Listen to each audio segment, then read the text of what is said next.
जब आत्मा में रमण करता है ना, जब इंद्रिय से अतीन्द्रिय जगत की यात्रा में होता है, जब देहलक्षी दृष्टि से हट करके आत्मलक्षी उसमें परिभ्रमण करता है, तब जाकर के ब्रह्मचर्य कहना उत्तम ब्रह्मचर्य की सफल होता है। ब्रह्मचर्य का अर्थ केवल आप ये जिसे हम चौथे महाव्रत के साथ मानते हैं उतना सा नहीं है। यहाँ पर है ब्रह्मचर्य का मतलब आत्मा में रमण करना। ये 10 लक्षण पर्व हमें सीख देता है।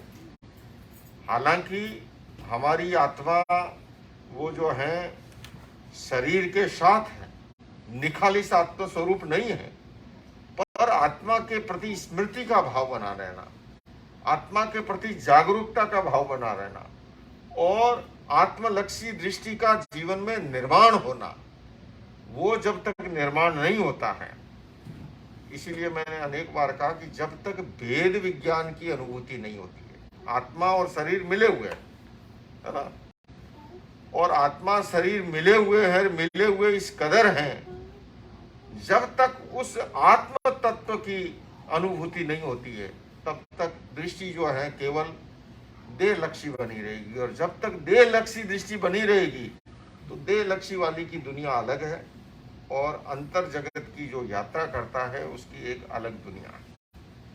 अपेक्षा इस बात की है कि इन दोनों दुनियाओं के बीच में एक ग्रस्त के लिए संतुलन कैसे हो, है ना।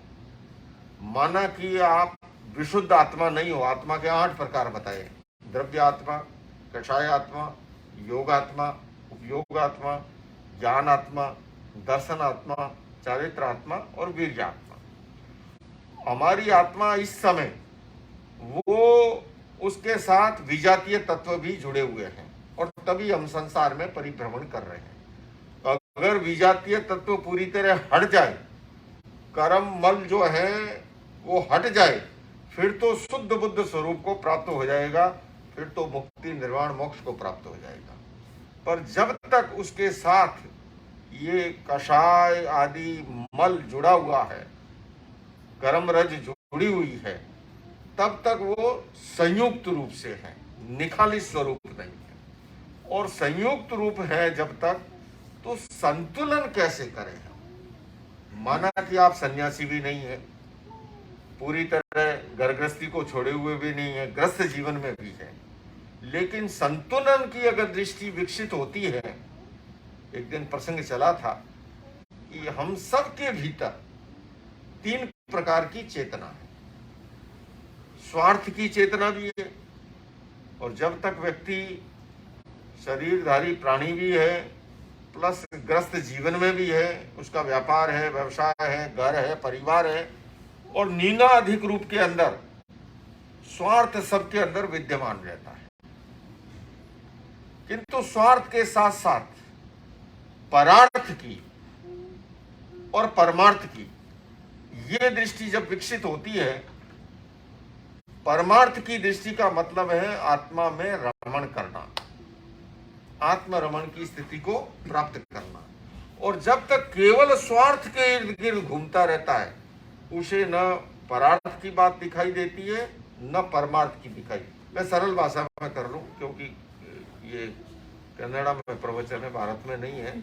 स्वार्थ का मतलब सीधा सा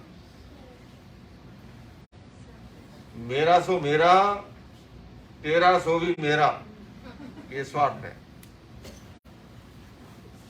परार्थ का अर्थ है मेरा सो मेरा और तेरा सो तेरा।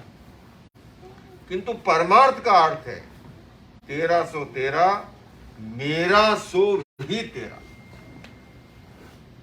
अब ये परमार्थ की दृष्टि कब विकसित होती है? जब स्वार्थ पर लगाम लगती है, जब देहलक्षी वृत्ति से हम ऊपर उठते हैं। और जब तक केवल देहलक्षी दृष्टि रहती है तो परार्थ और परमार्थ दिखाई न देता है, न सुनाई देता है ना। मैंने एक दिन कहा नहीं, यहाँ कहीं कि नहीं मुझे नहीं पता, एक मित्र ने दूसरे मित्र को फोन किया कि हेलो हेलो, बोले हूँ हसमुख भाई ने मोकलू छू, 10 लाख रुपया आप ही दीजिए। हसमुख भाई को भेज रहा हूँ, 10 लाख रुपए दे देना। वो कह रहा हेलो हेलो, क्या कह रहे हो, आवाज नहीं आ रही।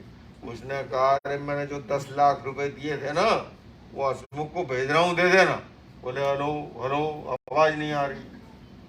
मोबाइल का जमाना नहीं था, बीच में ऑपरेटर था। उसने कहा जी आवाज तो साफ आ रही है, वो 10 लाख रुपए मांग रहे। बोले तेरे को सुना देता तुम दे दे, मेरे को सुनाई दे, मेरे को सुनाई नहीं दे रहा है। जब तक स्वार्थ प्रबल होता है ना, जब तक केवल हमारी देह लक्ष्य दृष्टि होती है, तब तक हम आत्मलक्षी वृत्ति नहीं बनती है। आत्मलक्षी वृत्ति बनाने के लिए वो जो हमारी स्वार्थ की चेतना है निखालिस, उस पर लगाम लगानी होती है। तब व्यक्ति परार्थ के बारे में भी चिंतन करता है।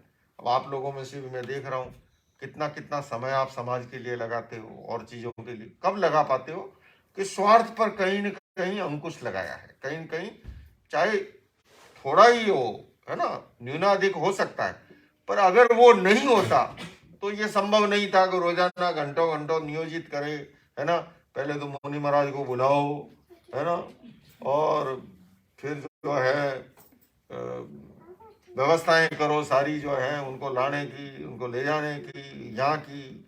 वो कब हो पाता है कि कहीं न कहीं स्वार्थ थोड़ा विगलित होना शुरू होता है, तभी व्यक्ति को परार्थ और परमार्थ की बातें दिखाई देती है, सुनाई देती है।